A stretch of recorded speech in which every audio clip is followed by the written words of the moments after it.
Нехимия 2-ын 11-ээс эхлээд унших нь 11-ээс 16 шүү. За. Тэгээ 11-ээс 16-ыг сөөлжөд уншаарай. За. Тиймээс би Иерусалимд очиж тэнд 3 хоног байлаа. Тэгээ шөнөөр би цөөхөн хүний хамт босов. Иерусалимд юу хийх ёстойг Бурхан зүрхэнд минь чиглүүлж байсныг би хэнд ч хэлээгүй бөгөөд унаж авсан унаанаас минь өөр амьтан хамт явсангүй. Энэхүү би шөнөөр Лууд худгийн зүг хөндийн голдон хаалгаар гарч Иерусалимийн нураагдсан хэрмийг галд шатаагдсан дааман хаалгуудыг ажин хаягдлын голдон хаалга хүртэл яв. Дараа нь Булагийн голдон хаалга ба хааны цөөрөм рүү очтол мороор явах газаргүй болов. Тиймээс би шөнөөр жалга даган явж хэрмийг шинжив. Дараа нь би хөндийн голдон хаалгаар дахин орж буцаж хаяв. Намайг хаашаа явж юу хийснийг минь түшмэд мэдээгүй бөгөөд би юудэчүүдэд ч дахилчдаж язгууртнуудаж түшмэдэж ажил хийсэн бусад хүмүүс юу ч хэлээгүй юм аа. За уншаад дууссан хүмүүс өөр нэг хүн дээр очиорой. Өөр нэг хүн дээр очиод 17-оос 20 хүртэл хамт уншаарай. Өөр нэг хүн дээр очиод. Тэгэхэд нь бидэнд та нар бидний энэ байж байгаа муу байдлыг Иерусалим эзгүүрч голдон хаалганууд нь шатаагдсан байгааг харж байгаа биз дээ. Эрцгээ Иерусалимийн хэргийг дахин босгоцгоо. Тэгвэл бид цааш гутамшиг болохгүйгүй. Бурхны минь мотор надад ямар ивэлтэй байсныг болон хааны надад айлцсан үгсийн тухай би тэдэнд хэлв. Тэгэхэд тэд босцгоо дахин барьцгаая гэвэ. Тэд тийхүү гараа сайн үйлдвэрх зориулв. Гэвч хорооны хүн Самбалат ба Аммон түшмэл Тоби Араб хүн Гишемнан сод биднийг шоолон басамжилж та нар юу гэж хийж байна вэ? Та нар хааны эсрэг тэрслэн босож байна уу? Тэгэхэд би тэдэнд хариулан Тэнгэрийн Бурхан бидэнд амжилтыг өгнө. Тиймээс түүний цацнаар бид босцоон барих болно. Харин та нар Иерусалимийн босгосны дараа ямар нэг хувь эрх эсвэл дурсагдах зүйл хайсан ч танад юу ч ногдохгүй гэж хэлвэ. За энэ 6 сар өнгөрөхөд ер нь энэ 6, 7, 8 сар ингээ бид нар өнгөрөхөд бид нар нэг ийм болж өөрчлөгдөх. Ямар болж өөрчлөх вэ бид нар? Эерэг болж өөрчлөгдөх. Энэ 6, 7 сард бол би илүү их эерэг байдгийн талаар хуваалцах юм. Тэгээ өнөөдөр ч гэсэн бид нар эерэг байх талаар хуваалцсан. Тэгэхээр одоо та хажуудаа хүндээ хэлэхгүй эерэг байх талаар ярина гинэ. Эерэг байдгийн талаар. За. Нехимия бол үнэхээр эерэг хүн. Ер нь ямар хүн эерэг хүн бэ гэхээр алсын хараатай хүн эерэг байдаг. Яг бол энэ алсын хараа Бурханаас өгөгдсөн. Энэ амьдрал Бурханаас өгөгдсөн. Ер нь тэгээ явж ер нь би ингэж дүлээл зүтгээл стресстэй депресстэй дах ямар шаардлага. Бурхан намайг бүтээсэн. Бурхан энэ амьдралыг өгсөн бол авахаа өрөөл аавна үз. Авахгүй гэвэл жоохон утга учиртай амьдруулаач. Нэг иймэрхүү хандлага, иймэрхүү нэг ийм зориг зүрхийн талаар өнөөдөр эндээс бид нар хармаар. Бид нар мэдчихсэн юм. Бид нар Нехимияг харах юм бол Нехимия бол Артаксеркс хааны хажууд сүнч байсан. Нэг юм бол өнөөдрийн Дональд Трампын хажууд цай кофег нь аягалж өгөө сууж идэх хүн байсан байна шүү дээ. Ямар гайхалтай ордонд, ямар гайхамшигтай хүндлэл дотор амьдрах вэ? Тэр хаантай ч уулзах гэж хүмүүс бүр цаг авдаг хэдэн сараар хүлээдэг бол Нехимия өдөр болгон уулздаг байх нь шүү дээ.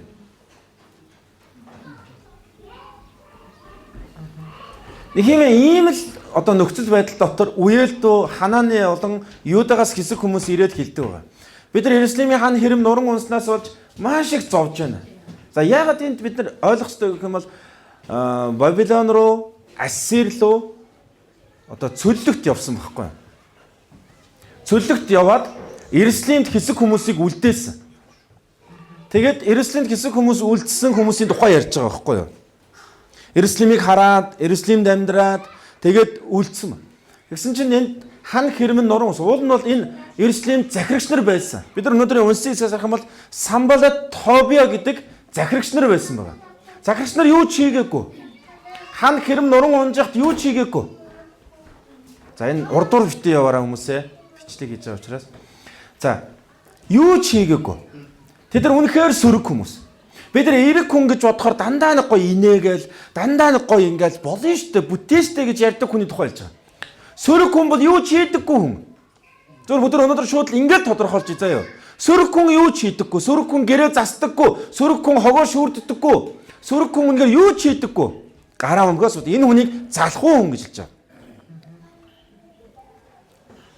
Самбалт Тобинаар юу ч хийгээгүй. Ард түмэн маш их зовж байхад тэд юу ч хийгээгүй. Шин та нар яг ийм эцэг их байвал ямар байх вэ?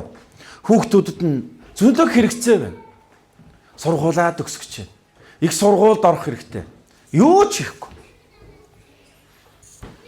Энэ бол сөрөг хүн. Сөрөг хүн бол юутай найзалдаг гэвэл залхуултай найзалдаг.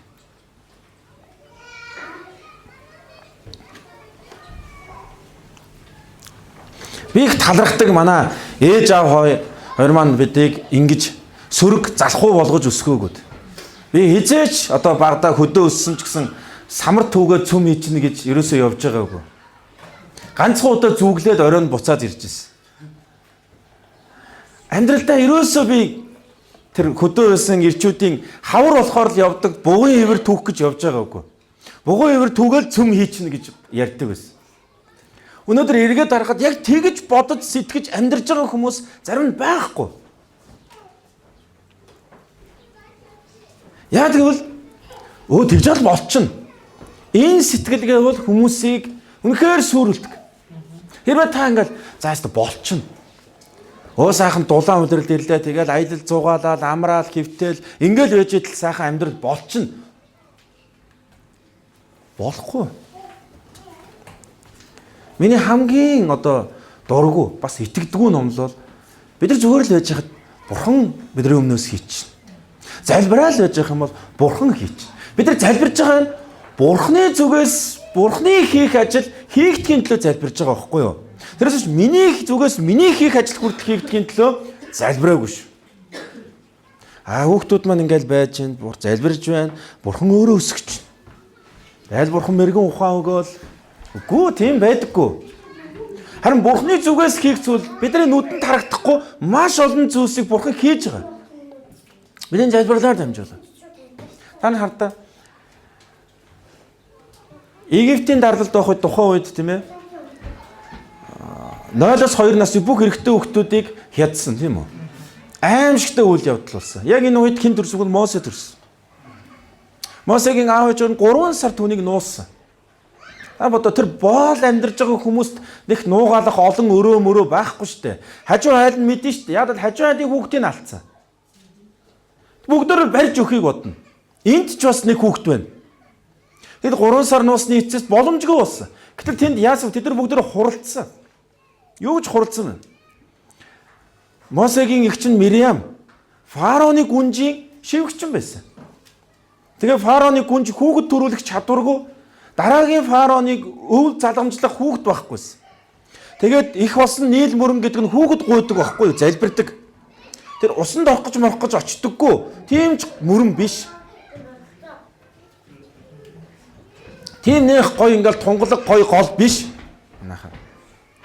Тэгээд Египтчүүд газар тариалан эрхэлдэг учраас нарыг эцэг бурхан гэж шүтдэг, нийл мөрнийг их мөрөн гэж шүтдэг байхгүй их болсон. Тэгээ очоод өглөө болгон залбирдаг. Бас Египтэд нэг юм гэх юм бол энэ үгсэн хүнийг сагс мэт зүйлэнд хийгээд гол дуурсгадаг байхгүй юу? Шарлын. Тэгээ маш олон хүүхдийн шарил гол дуурсаж байгаа. Мириам бодсон. Фараоны гүнж өглөө болгон залбирж байна. Шүтэндээ хандаа. Тэгвэл бид нар яах вэ? Тэгээд арга сэтсэн байна. Очоод Мосег сагсанд хийгээд сайн шавсан гэж Библиэд хэлсэн байна. Яг бол ус орчин. Зүгээр өгсөөнийхээ нэг шавдаггүй. Яг бол ус ороод алмаар авч явах хэрэгтэй байхгүй юу? Харин сайн шавсан шалтгаан ус орохгүй төлөө. Тэгээд урсаад явчих газар биш. Мириам шүнжэнгөө яваад. Яг тэр усанд ордог бэлдсэн ингээд юу гэдгийг гоё далан малан бариад маш гоё бэлдсэн байгаа шүү дээ. Тэр зэгсэн дунд тавьсан. Урсаад явчихгүй тул. Тэгээд хааны гүнж очихоос өмнө шивгчтэнд очиод цэвэрлээ шүү дээ. Гэтэл тэнд нэг сагстай юм байна. Мириам хурдхан шиг гүйж очиод энд хүүхэд амьд байна. Еврей хүүхэд байна. Гүнж давцраад гисэн. Тэгээд гүнжид Мириам юу гэж хэлсэн гэж таны залбирлаас болоод үгсэн байсан хүүхдийг нийл мөрөн амьлуулчихжээ. Та одоос энэ хүүхдийг авахгүй болохгүй. Бурхан танд үр хөвгөд өгсөн байна. Энэ бол гайхамшигтай эерэг байдал. Эерэг байдал гэдэг бол хичээнгүй байдалтай нөхөрлөдөг. Та өрөөсөө өөрийгөө би бол эерэггүй. Болон бүтэн. Би дандаа ингэж ярьдаг. Тэгсэн мөртлөө хичээдэггүй бол энэ бол эерэг байдал нь тал байгаа. Эерэг байдал гэдэг бол хичээл зүтгэлтэй холбоотой. Есүс гоо бас дараад нэг гэж хэллээ. Хаа. Тэгээ тоогш гэж хэлсэн. Гуугаа суугаадаа гэж хэлээгүй. Тэгвэл өнөөдөр Нехемиас бүгд яг энэ хамтдаа уншиж байгаа шатааныг бол бид нараас хичээл зүтгэлийг оруулаад байгаа байхгүй юу? Би биэндээ уншиж өгч байгаагаар. Уул нь би нэг нэлээд хэдэн зүйл хуваалцах гэж байгаа. Тэгтээ үгүй. Яагаад гэвэл хүүхдүүд намайг богинохон номлол гэж байгаа. Тэнд зөндөө хүүхдүүд байгаа. Манай чуулган чинь нэг ивэгцэн зөндөө хүүхдүүдтэй. Тэгээ хүүхдүүд төсвөр төвчээр нь алдагдчихж байгаа. Өглөө 10 цагаас хойш хүүхдийн цуглаан дуусаад ингээд. Тэгээ тэрүүгээр ингээд бүгд бүлэг болцсон. Тэгээ сүүлдээ тэр бүлгээрээ тоглож байгаа нь хүртэл сонирхолгүй болоод тэгээд ээж аавыгаа хурдан дуусаач хаалгууд хонголцуулаад байгаа чи ерөөсөө та нарын буруу биш, хүүхдүүдийн буруу биш, миний буруу. Богинохон номлох хэрэгтэй болж байгаа. Уул нь би сайн номломоор байгаа байхгүй юу? Жохон 40-50 минут занууд ингээд амар гүнзгий номлоо. Дааж боломжгүй. Би нэг хоёр хүүхэдтэй байсан бол тэгж магадгүй шүү. Яагаад тэгэхээр хүний зовлон ойлгохгүй шүү дээ. Би ч өөрөө 5 хүүхэдтэй. 4 нь тэнд байна. Тэгэхээр ч боломжгүй байгаа байхгүй. Тэр өндөр богинохон номлон заяа. Тэг би танд нэг зүйл хэлнэ. Яг үндэ эерэг байдал бол зовлон бэрхшээлийн донд улам хүчтэй болдог. Та нар хараа.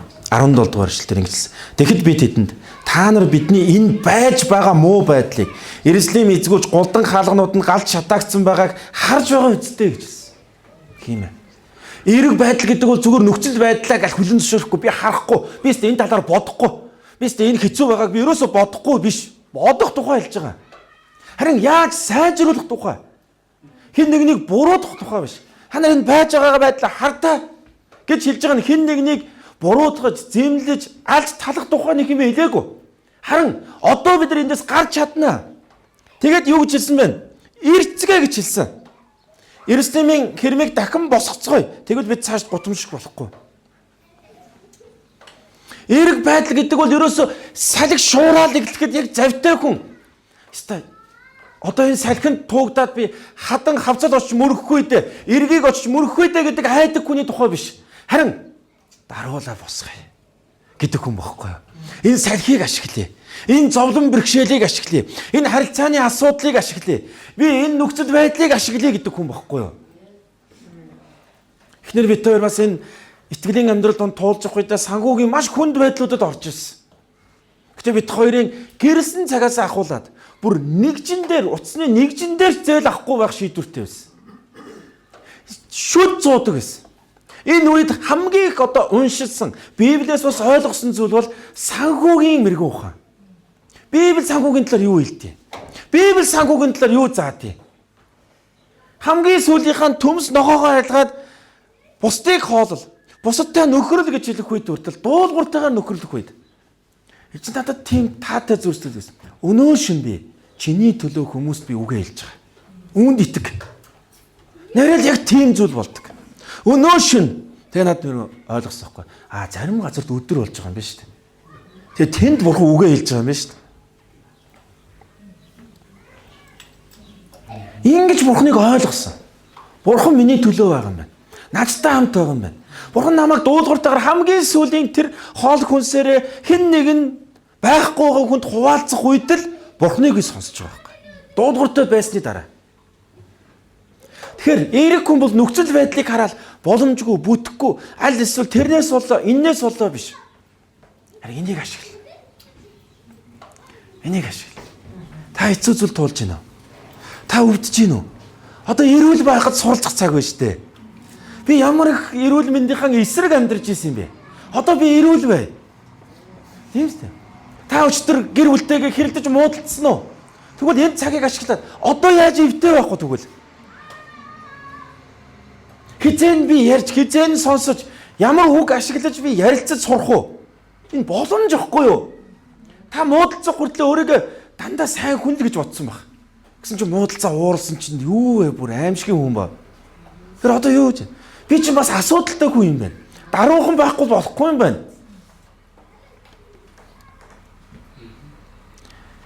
Би өнөөдөр энийг л танад олон одоо хэд хэдэн зүйл бэлтгэр хуваалцсан гэсэн би юу хэлмээр юм бол зовлон бэрхшээлээ эерэг байхад ашигла. Эерэг байхад ашигла. Юусе тэрнээс боллоо, эннээс боллоо, ийм нөхцөл байдлаас боллоо, төр засгаас боллоо, станерэ гэдэг ингээ буруудах юм бол хизээч бид нэр өсөж хөгжихгүй. Харин нэхимээ хэлж байхгүй. Ирцгээ. Тийм ээ бидний буруу. Гэхдээ одоо бүгдөө босч чадна. Одоо бүгдөө дахиад барьж чадна. Одоо бүгдөө энийг л би танд хуваалцсан байна. Тэгээ би та нарыг юунд өрөөлөө юм бол эерэг хүмүүстэй ойрхон байгаарай. Ирж байгаа 7 хоногт эерэг хүмүүстэй ойрогоорой. Найз нөхд дотор ч ингээл хүм муулаад, ховж үв яриад ингээл байгаа хүмүүсээс тодорхой хэмжээнд зайгаа бай. Нэг юм хэлж байгаа байхгүй.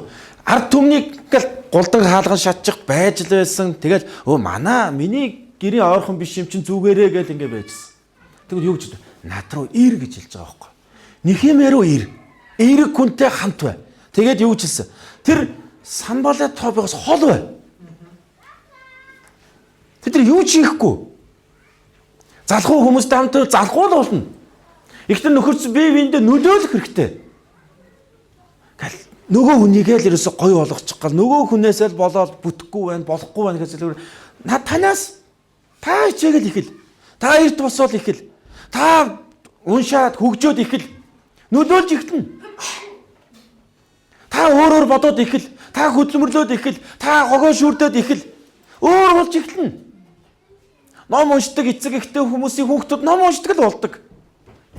Ажиллаж хичээнгүй хүмүүсийн хүүхдүүд ажиллаж хичээнгүй болдог. Та нар зүгээр дэлхийн мэлхий ярихгүй. Монголд өнөөдөр үнэхээр гялалзаж яваа.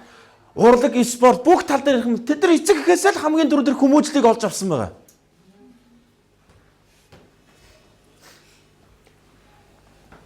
Энэ бол эерэг байдал. Эерэг байдал зүгээр ингээл байж байгаа ирдэггүй.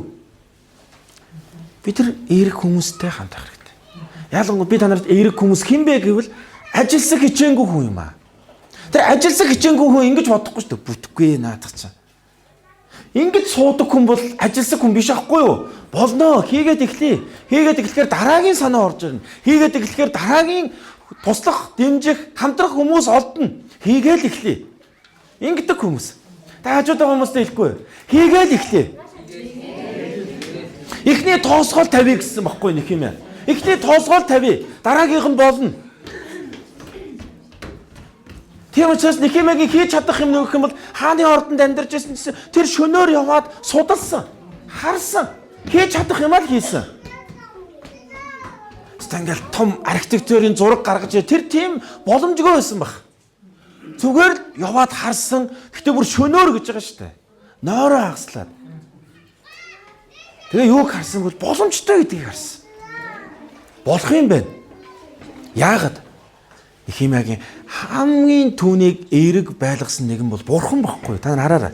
Бурхан надад ярьж байлаа гэж хэлж байгаа. Бурхан зүрхэнд минь чиглүүлж байлаа гэж хэлсэн. Бурхан бол туйлын эерэг баггүй юу? Бурхан бол туйлын эерэг. Бурхан үргэлж болно гэдэг. Бурханыг Библиэд Давид хаан олон газар ингэж хэлсэн. Бурхан бол сайн. Түүний сайн хизээж өөрчлөгдөхгүй. Бурхан бол сайн. Ер нь сайн бүх үг бие сулж чаддаг бүх байхгүй юу? Бие бариад уурлаад депресстэй байгаа хүн бол эерэг биш. Эерэг хүн бол бие сулж чаддаг. Яг бол энэ амьдрал бурханых. Бурхан сайнаар удирдна. Бурхан хөр хөлтүүд юм сайнаар удирдна. Бурхан ирээдүг юм сайнаар удирдна. Бурханд хэлж даатгаж чаддаг. Бие сулж чаддаг. Сайн тамирчин ер нь энэ спортын тамирчин бие сулж чаддаг юм байна. Бие чангалал. Ер нь энэ хамаг өвчин чинь чангалал байгаад ах юм бол цус гүөхгүйгээс болоод бид нар маш их ядарч сүлдэж байгаа шүү дээ. Тэгэхээр нөө дасгалын дараа бие сулгахыг зааж өгдөг юм шүү дээ. Уян хатан байхыг. Хаяа ингэж хадуурчдаг шүү дээ. За бүгд хамтаа залбирая. Эерэг байдлын эх 7 хоногт дасгал хийгээрэй заа. Эерэг хүмүүстэй хамтаа. Эерэг хүн гэж ямар хүн гэж хэллээ? Хичээнгүй хүн гэсэн шүү дээ. Тийм шүү дээ. Залхуу хүний амнаас л болохгүй, бүтэхгүй гэж хойшлуулаад маргааш. Тэг би нэг зүйлийг ойлгосон. Ер нь болиол, шантраал, өөрчлөөл байвал хүн тийм дуртай болчдөг. За болио үл. Дараа бол.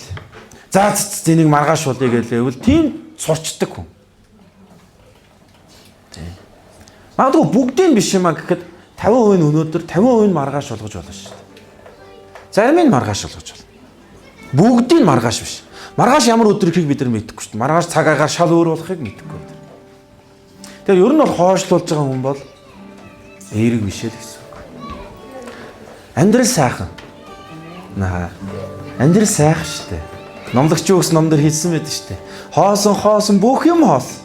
Гэхдээ бурхан биднэрт эд хөрөнгийг олох хүч чадлыг өгдөг, боломжийг өгдөг, баяр жаргалтай байх тэр одоо тэгээсэй л гэж амьдралыг өгсөн байхгүй. Номдогч юу гэсэн номдэр юу тэгж хэлж байгаа байхгүй. Баяр жаргалтай л бай.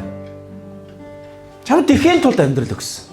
Тэрээс наран дор зовд зүдрээл ерөөсө станараа инэл надад байхгүй болохгүй гэж байгаа бүхэн чинь чамаас байхгүй болно.